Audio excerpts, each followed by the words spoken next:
आप सभी को सादर जय जय सिया राम। सदैव स्मरण रखें कि हमारे जो कर्म हैं उन कर्मों का जब एक लक्ष्य निर्धारित करने का समय आए तब हम मन बुद्धि चित्त से सजग होकर के निर्णय ले सकें। एक समय की बात है, एक नाविक कहीं जाने के लिए नाव में बैठता है, विराजमान होता है और मन में विचार करता है कि रात भर यदि नौका चलाई तो प्रातःकाल होते होते मैं इस नगर से दूसरे नगर की ओर पहुंच जाऊंगा। क्योंकि मद्यपी नाविक था, कुछ नशा कर कर नाव चला रहा था, तो नाव में बैठा चाप्पू चलाने लगा, दोनों हाथों से नाव को आगे चलाने का प्रयास करता है और चलाते चलाते पूरा निशा काल व्यतीत हो जाता है। प्रातः काल होने आता है और सोचता है मैं तो रात्रि भर से नौका को चला रहा हूँ, हो सकता है मैं नए शहर नए गांव पहुँच गया हूँ। परंतु वो जैसे ही उसका सुबह होते ही नशा उतरता है, आंखें खुलती है तो देखता है कि वह तो उसी नगर उसी शहर में है, उसी नदी के तट पर है जहाँ से उसने यात्रा को प्रारंभ की थी।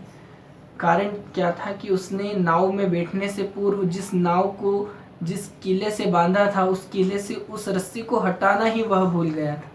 बंधुओं, जीवन में यदि हमने भगवत आराधन तो की परंतु विषयों का चिंतन करना बंद नहीं किया तो हमारी भी नाव एक खूंटे से बंधी रह जाएगी और हम इस नगर से उस नगर की ओर, इस किनारे से उस किनारे की ओर नहीं जा पाएंगे। तो जो भगवत भक्ति को प्राप्त करना चाहता है, जिसका ध्येय जिसका प्रमुख लक्ष्य है ईश्वर की आराधना करना, वह यह सदैव स्मरण रखें कि जितना आवश्यक ईश्वर का चिंतन है उतना ही आवश्यक जीवन में विषयों को त्याग करना भी है।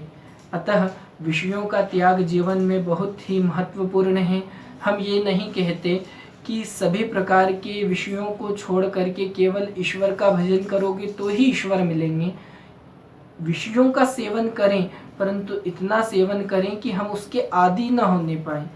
इतना हम अपने नेत्रों से किसी दृश्य को देखें कि उस दृश्य को देखते ही हमको परमात्मा की याद आए, न कि उस दृश्य के प्रति हम इतने विषयासक्त हो जाएं कि उसके अतिरिक्त तो और कुछ अच्छा ही न लगे। यदि जीवन में कुछ देखना है तो ईश्वर का दर्शन करें, प्रभु का दर्शन करें। यदि कुछ कर्म करना है तो श्रेष्ठ कर्मों को अपने जीवन में आचरण के रूप में लाएं और यदि भगवान को याद करना है तो भजन के रूप में, सत्संग के रूप में और परोपकार की भावना के रूप में ईश्वर को सभी जीव मात्र में दर्शन करें तो जीवन एक दिन जरूर धन्य हो जाएगा।